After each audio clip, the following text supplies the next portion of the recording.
Welcome back to the Vintage Sewing Machine, everyone. Well, after a lot of patience and gentle cleaning, I am happy to report that all of the oxidation that was on the inside area, just one spot here, is now gone. The oxidation that was on the bobbin case for the Viking Husqvarna. This is not an unusual thing that you will see. The bobbin case is in great shape. It functions. All of its springs work fine. And it's hard to know why there was a spot there. I don't know. But in any case, it's gone. Now, you guys will remember in the last video where I was showing you the method that I use. Of course, I take my cotton swabs and I used, what did I use? I used alcohol, right? And then I used metal polish, and then I used some 1500 very fine grit emery cloth or sandpaper. I want to emphasize it was 1500 grit. That's extremely smooth sandpaper. You don't want to use anything coarse on these parts. And that worked quite well. And then I went back to metal polish, and now the inside rim is beautiful. But we're not quite done. Before we consider the work on the bobbin case complete, I wanted to show you what I actually do. And I think I may have done this in other videos. What's a good way to prevent future oxidation? Of course, the most important thing is to keep your machine indoors in climate-controlled comfort. Please don't abandon it to outdoor garages or sheds or attic spaces or basements. If you really covet and value your machine, find a little place for it to live in your house. It'll be so much easier for someone like myself or for you to get it back to running when you decide to use it again.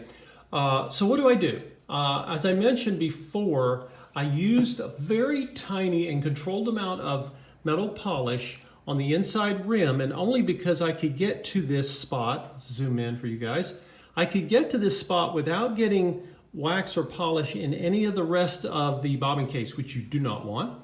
And now that I have cleaned all that off on the space where we were using it, how do we take care of the rest of it? Remember that, as I mentioned before, your bobbin case has moving parts. When you push on it, you see that there are springs and levers inside there. I like this because the Viking bobbin case, it's easier to see this. All bobbin cases have moving parts, but many of them you can't see. They're hidden behind something. But this one you can see, and I like it for illustrating this. So what are we going to do to prevent any future issues? Well, it's actually simple. I'm going to put one drop, maybe a little bit there, and one on the inside. I'll put two. Okay, what have I just done? I have taken sewing machine oil and I have applied it to the bobbin case. Now, obviously, you never want to oil your bobbin case the way you oil your machine when you're getting it ready for a project. This is actually not the oiling of the bobbin case per se. What I'm doing here is I'm actually coating both the inside and the outside with a very fine layer of oil. Now, when I squeeze on the bobbin case from the front, notice it moves. There is something that moves inside the bobbin case, right? And that's, you have moving parts in these little things. Now, because I don't know how long it's been, I'm going to put one tiny drop on those moving parts. This is not part of your normal oiling regimen. If you oil the bobbin case every time that you are going to oil your machine, you will have a mess, because bobbin cases, your bobbin thread runs down in here. So that's the last thing. You never want to flood these with oil. In fact, now that I have oiled this bobbin case, which was dry, it should be good for quite a long time. You should be able to sew, depends on how much you sew. I can't give you an average because people vary. So I'm taking that sewing machine oil, just rubbing it into the surface of the metal, and on the inside, you obviously can't get my fat fingers in there. So we're going to take the just a dry cotton swab here and just kind of soak up any excess oil that got in there. And what we're doing essentially is we're taking it only, just one drop of oil. When you start spreading it around, you really are getting kind of a nice, just a very tiny, very super thin film. okay, of oil. And that should basically help preserve the case and prevent any future oxidation. You really shouldn't get much oxidation if these things are being used regularly and being stored in a safe place. So there you go. Now, zooming back out, I thought I would show this to you guys while we're here. I'm going to be, of course, putting these pieces and parts back in. You can see here is the shuttle for the Viking moving very nicely. You will also notice that there are pieces down here moving. Now, the top of your Freearm, or the Freearm to this machine, has, very conveniently, it has oiling points. And it sits right here, and you have places to oil the machine, but you also have one here. Notice where this hole is. It is directly above this felt. It's called an oiling felt. It looks like a giant wick that you might see in sometimes you see wicks used for transferring things like oil. Now normally, once this machine, when I have this machine prepared and ready to go for a new client, that person should only have to put 1 drop of oil there along with their other oiling points before project. But remember, what I'm doing is not something you have to do with every oiling of this machine. That would be really onerous, but you don't have to. The reason I'm doing it and showing it to you is because it has been a long time, right? This does not look wet with oil, so it may have been a while. If there's any oil, it might be here, but we need it down here where these moving pieces are. Now, if you have the manual, and I have a PDF of the manual for this machine, you will be able to see where the moving parts are. And of course, you can, anytime you see metal moving against metal, you know, oh, okay, that's a place where I need to put oil. The manual will also help you determine this. Now, if you're still not sure, you can simply watch and see which metal parts move against which metal parts. For example, I come in here, I'll change the angle for you guys and magnify just a bit. What you will see is right here, look at these 2 pieces of metal. When I turn the hand wheel, you see that one is actually moving against the other, right? And that may be in the manual, but regardless, we're going to make sure that we have metal on metal moving. We want those pieces definitely lubricated. Now, I'm going to show you how I'm going to approach working or actually oiling the wick of this machine. Normally, of course, you start here when you're just, normally the normal oiling procedure when you're getting ready, you put 1 drop, right? You'll notice I just put 2, and it kind of soaked this part of the wick, but that oil is going to need to travel.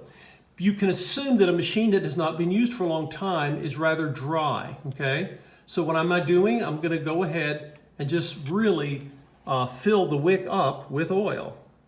And you'll notice it's very absorbent, which is what you want. You want it to hold the oil and gradually feed it to a little bit of that oil is dropping here. But again, this is a restoration technique.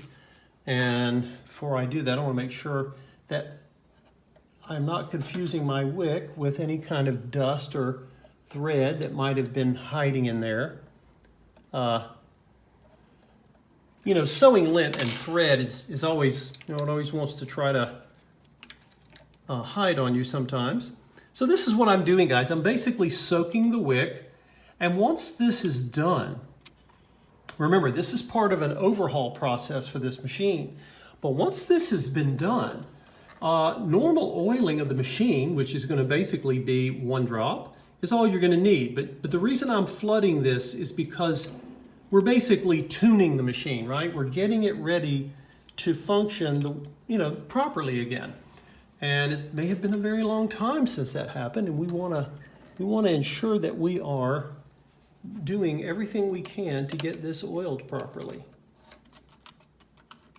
And take a look at the wick, see where it goes. You take a strong, I have a shop light, but you take a flashlight, you'll see, in fact, that the wick is, it actually goes on the other side of the Freearm drive shaft. And there we go. And I managed to pull out a little bit of lint there. And so if I look at this, I'm now convinced that I've gotten a pretty good lubrication in here going. I can also look at the, you guys didn't see that, but I have this little knob below, the lowest knob, is actually for lowering feed dogs. It's something that many people never did use. And so I have gone behind, and I'll show that in a different video, how I was able to free that. But I turn to the right and it raises the feed dogs here.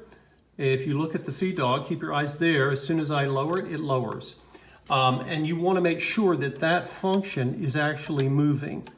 And it is. But again, knowing that it can move and knowing that we've actually taken care of lubricating the parts that need to move to allow the feed dog drop function to work. This is something I do for all machines. Many of my clients are never going to use that, but if they do, it's ready, and it's not that difficult if you're patient with it. So, so there you go. We have just oiled this part. I've already cleaned the feed dogs here. Let's see. I don't know of anything else under here that I need to access offhand. Let's see. So what I will be doing is putting this area of the machine back together, and then we'll start looking at the back side of the machine, which I have open, and I'll show you how I got these knobs. Let's go up here. I got all of these knobs. Here you'll see the stitch length moving very nicely and smoothly, the reverse, and the needle position knob. It moves beautifully, as does this device, which determines how